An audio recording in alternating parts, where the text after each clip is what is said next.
मुंबई में एक ऐसा इलाका है जहां एक अनोखा बाजार लगता है जो आम बाजार से एकदम अलग है।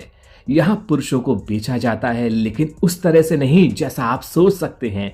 इस अजीबोगरीब बाजार में महिलाएं एक रात के लिए पुरुषों को खरीदने आती हैं और वे इन पुरुषों के साथ अपनी इच्छाओं को पूरा करती हैं। ऐसी चीजें जो उन्हें पति शायद ना दे पाए। यह बाजार पूरी तरह से सीक्रेट तरीके से चलता है। महिलाएं सेक्सी कपड़े पहनकर यहाँ आती हैं। वे सड़क किनारे इंतजार कर रहे पुरुषों के पास अपनी कार रोकती हैं। लेन देन की शुरुआत अक्सर बातचीत से होती है। एक महिला किसी पुरुष से पूछती है, एक रात के लिए कितना किराया है। दरें अलग अलग होती हैं, लेकिन एक बार शर्तें तय हो जाने के बाद चुना हुआ पुरुष महिला की कार में चढ़ जाता है और वे साथ में रात बिताने के लिए निकल पड़ते हैं। नमस्ते दोस्तों, स्वागत है आपका क्राइम कथा में, जहां हम आपके लिए लाते हैं अपराध जगत की सच्ची और रहस्यमयी कहानियां। अगर आपने अभी तक चैनल को सब्सक्राइब नहीं किया है तो जल्दी से सब्सक्राइब करें, बेल आइकन दबाना ना भूलें। तो आज की कहानी है राहुल नाम के 21 साल के लड़के की, जो मुंबई की चकाचौंध में ऐसी गलती कर बैठा जिसकी कीमत उसे अपनी मौत से चुकानी पड़ी। रात के करीब 1:30 बजे थे जब एक आलीशान कार राहुल के पास रुकी। एक महिला ने उसे पास आने का इशारा किया। उसने उसकी ओर देखा और पूछा, तुम्हारा नाम क्या है? उसने जवाब दिया, राहुल। महिला ने पूछा, एक रात के लिए कितना? राहुल ने आत्मविश्वास के साथ उत्तर दिया, 25,000 रुपए। महिला ने हंसते हुए कहा, यह तो बहुत महंगा है। राहुल ने अपने गले में लिपटे हुए एक लंबे रुमाल की ओर इशारा करते हुए कहा, इस रुमाल की लंबाई इस बाजार में मेरी कीमत को बताती है। कुछ बातचीत के बाद 10,000 में सहमत हुए। राहुल उसकी आलीशान कार में सवार हो गया और वे उसके बंगले की ओर चल पड़े। लगभग 35 से 40 साल की उम्र की महिला उसका गर्मजोशी से स्वागत किया। वह उत्तेजक कपड़े पहने हुए थी, वह नशे में लग रही थी। उस रात राहुल ने उसे वह संतुष्टि दी जिसकी उसे इतने लंबे समय से चाह थी। सुबह जब राहुल जाने के लिए तैयार हुआ तो महिला ने उसे तय किए हुए 10,000 के बजाय 30,000 रुपये थमा दिए। राहुल उलझन में पड़कर पूछा, क्यों? महिला ने मुस्कुराते हुए अपना परिचय अंजना के रूप में दिया। उसने कहा, तुमने मुझे वह खुशी दी जो मैंने अपनी जिंदगी में अनुभव नहीं की थी, इसलिए मैंने तुम्हारी फीस तिगुनी कर दी है। फिर उसने उसे एक प्रस्ताव दिया, हर रात मेरे पास आओ, मैं तुम्हें हर महीने 3 लाख रुपए दूंगी। प्रस्ताव से अभिभूत राहुल ने सहमति जताई। अगली कई रातों तक वह नियमित रूप से अंजना के बंगले पर जाता रहा। राहुल इतनी अच्छी कमाई का मौका कैसे अपने हाथ से जाने दे सकता था। राहुल ने तुरंत हाँ कर दी और उसके बाद तय होता है हर रात 10 से 11 के बीच अंजना के बंगले में जाने का सफर। दोस्तों, इसके बाद एक कहानी कुछ इस तरह से मोड़ लेती है जिसकी किसी ने कल्पना भी नहीं की थी। इसलिए दोस्तों, कहानी के अंत तक बने रहिए। राहुल हर रोज रात को 10 बजे से 11 बजे के बीच में वहां पहुंच जाता था और वहां पर पहुंचने के बाद अंजना भूखी भेड़ियों की तरह उस पर टूट पड़ती और उसके बाद राहुल एक मर्द होने के नाते उसे पूरी तरह संतुष्ट कर देता और उसे अपनी पूरी सेवा देने लगता। 10 दिन ऐसे ही निकल गए और 11वें दिन जब राहुल पहुंचा तो औरत पूरी तरह से नशे में होती है और राहुल के जाने के बाद राहुल को शराब पीने को दी जाती है। और उसके बाद जब दोनों प्रोग्राम शुरू करने वाले होते हैं तो राहुल पूरी तरह तैयार हो चुका था। दोनों नंगे हो जाते हैं। तभी एक आदमी कमरे में दाखिल होता है। वह आदमी और कोई नहीं, आदमी अंजना का पति है जिसका नाम राजन था। जैसे ही राजन को वहाँ देखता है राहुल को शक हो जाता है। वह खुद को कपड़ों से ढकने लगता है। इस पर अंजना जोर जोर से हंसने लगती है और वह राहुल से कहती है, कोई बात नहीं, मस्त रहो, चिंता करने की कोई ज़रूरत नहीं। यह मेरे पति राजन हैं और आज वह भी हमारे साथ जुड़ेंगे। वह कुछ नहीं करेंगे, बस बैठकर लाइव मूवी देखेंगे। तुम लगे रहो, तुम अपना काम करो, तुम जिस काम के लिए यहाँ आए हो उसे करते रहो। यह भी मत सोचना कि राजन वहाँ बैठा है। राहुल थोड़ा उदास महसूस कर रहा था। यह ऐसी घटना ऐसा मामला उसके सामने पहली बार आया था। उसके जीवन में उसने आज तक ऐसी कई घटनाओं का सामना किया था, सैकड़ों महिलाओं को सेवा दी थी, लेकिन उसके साथ ऐसा कभी नहीं हुआ। और फिर भी राहुल खुद को सहज करने के लिए कोशिश कर रहा था, अपना काम करने लगता है और उसके बाद अंजना भी राहुल के साथ पूरी तरह से जुड़ जाती है। और राजन सोफे पर बैठकर शराब की चुस्कियां लेता रहता है और उन दोनों को देखता रहता है। थोड़ी देर बाद वह भी उत्तेजित हो जाता है और फिर अपने हाथों से खुद को संतुष्ट करने लगता है। राजन भी कितना अजीब किस्म का इंसान था। यह बात समझ से परे है कि अपने सामने ही अपनी बीवी को किसी दूसरे मर्द को परोस दिया और वो भी दूसरे के साथ संबंध बना रही है और वो अपने हाथों से खुद को संतुष्ट कर रहा हो।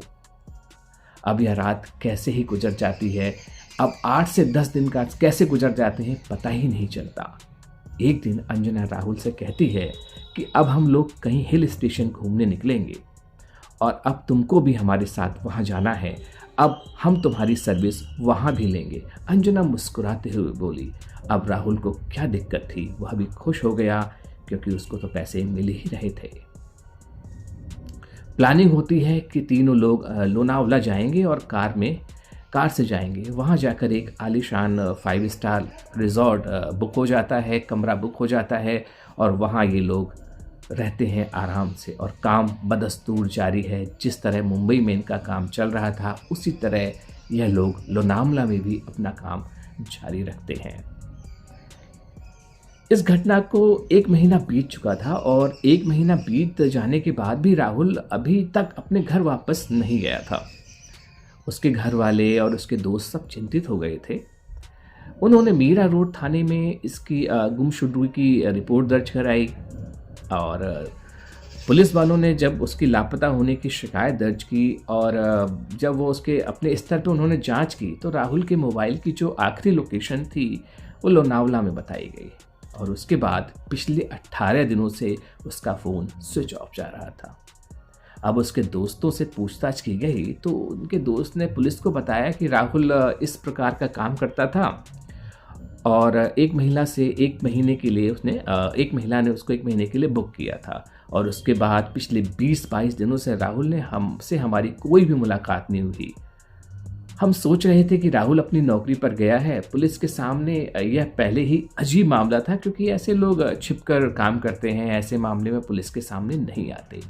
अब पुलिस यह भी जान नहीं पा रही थी कि राहुल जिस महिला के साथ गया था वह कौन थी। अब पुलिस इस मामले में गहनता से जांच शुरू करती है और पुलिस ने नरीमन पॉइंट के इलाके के सीसीटीवी फुटेज को खंगालना शुरू कर दिया, जहां से अंजना ने राहुल को अपनी गाड़ी में पहली बार बिठाया था सर्विस देने के लिए। उसमें एक कैमरे में एक दृश्य कैद हो जाता है जहां राहुल खड़ा होकर महिला से बात कर रहा था।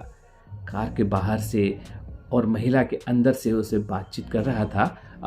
तो पुलिस को उस कार का नंबर दिख जाता है और उन्होंने क्या किया, जब पुलिस को नंबर दिख जाएगा तो पुलिस वाले ने अपने स्तर से उसके मालिक को पता किया, नाम पता लगा लिया और पुलिस उस बंगले पर पहुंचती है तो अंजना उसको वहाँ पर मिलती है। अंजना इस बारे में पूछताछ की जाती है तो वहाँ मौजूद अंजना कहती है, हाँ वो मेरा दोस्त था, मैं उससे मिलती रहती थी। वो कुछ दिन मेरे साथ रहा लेकिन बाद में वो 10 दिन लगभग मेरे साथ रहा। पिछले 20 दिन जो आप कह रहे हैं, 20-22 दिन, वो तो मेरे साथ सिर्फ 10 दिन ही रहा क्योंकि मेरे जीवन में एक बहुत बड़ी घटना घट चुकी है। मैं अपने दुखों से जूझ रही थी। उसने दीवार पर लगी एक फ़ोटो की तरफ इशारा किया और वो फ़ोटो किसी और की नहीं बल्कि उसके पति राजन की थी।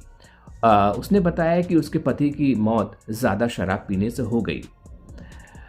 पुलिस ने अंजना से हमदर्दी दिखाई और ज़्यादा सवाल कुछ नहीं किए, लेकिन जब पुलिस ने अंजना को राजन के बारे में गहराई से जांच की तो पता चला कि राजन की मौत लोनावला में कार एक्सीडेंट में हुई थी। कार खाई में गिरने से उसमें आग लग गई।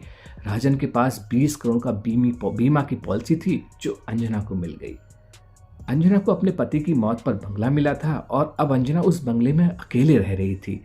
लेकिन कुछ दिनों बाद पुलिस को पता चलता है कि बंगला लोन पर था और बंगला बैंक द्वारा जब्त कर लिया गया और अंजना वहां नहीं रहती। अंजना को बुलाने के लिए एक पुलिसकर्मी भेजा गया क्योंकि उसका फोन बंद आ रहा था। पुलिस के कान खड़े हो गए, आखिर मामला क्या था? पुलिस को समझ में नहीं आ रहा था कि अंजना बच क्यों रही है। अंजना को ढूंढना शुरू कर दिया पुलिस का मुख्य उद्देश्य अब यही रह गया था। पुलिस ने अंजना के बारे में सुराग मिला तो अंजना वहाँ जो उसकी लोकेशन थी वो दिल्ली की ट्रैक की गई। दिल्ली में जब पुलिस उसके घर पर पहुंचती है तो उसकी आंखें फटी की फटी रह जाती हैं, क्योंकि जिस पति के फोटो पर हार देखकर पुलिस वाले आए थे वो उस समय अंजना के साथ मौजूद था। यह देखकर पुलिस एकदम से दंग रह जाती है और उन दोनों को हिरासत में ले लेती है। पुलिस ने जब दोनों को हिरासत में लिया और पूछताछ की तो उन्होंने स्वीकार किया कि उन्होंने बीमा राशि के लिए यह षड्यंत्र रचा था। अंजना और राजन पूरे अय्याश किस्म के थे और उन्होंने बहुत ज़्यादा खर्चा कर दिया था। उनकी आमदनी कम हो गई और खर्चा बहुत ज़्यादा हो गया। शुरू में तो उनका बिजनेस ठीक चल रहा था लेकिन घाटा होता चला गया अय्याशियों की वजह से। अब वो नीलामी की कगार पे पहुंच गए थे तो राजन की एक 20 करोड़ की पॉलिसी थी, इसलिए सारा खेल खेला गया। राजन की जगह राहुल को मार दिया गया और राजन को मृत घोषित कर दिया गया और 20 करोड़ लेकर मुंबई छोड़कर उनका प्लान था कहीं और शिफ्ट हो जाना। पति पत्नी सोच रहे थे अपनी बाकी ज़िंदगी एंजॉय करेंगे। इसी प्लानिंग के तहत उन्होंने राहुल को लोनावला ले गए और राहुल को लोनावला में ले जाकर खूब शराब पिलाई। फिर राजन के कागजात उसकी जेब में डाले, उसके कार को खाई में गिरा दिया। राहुल की मौत को राजन ने अपनी मौत साबित कर दिया। इन दोनों ने सावधानी से योजना बनाई और बीमा के 20 करोड़ रुपए लेकर भाग गए, लेकिन पुलिस की जांच के बाद उनका झूठ सामने आ गया। पुलिस ने अंजना और राजन के खिलाफ हत्या और धोखाधड़ी के तहत केस दर्ज किया। उन्हें कोर्ट में पेश किया गया जहां उन्हें जेल भेज दिया गया। तो साथियों, यह थी एक दिल दहलाने वाली घटना। इससे हमें यह सीखने को मिलता है कि सतर्क रहें, सावधानी बरतें, क्योंकि सावधानी ही सुरक्षा है। क्राइम कथा को लाइक करें, कमेंट करें और सब्सक्राइब करें। जल्द मिलते हैं एक और सच्ची कहानी के साथ। धन्यवाद।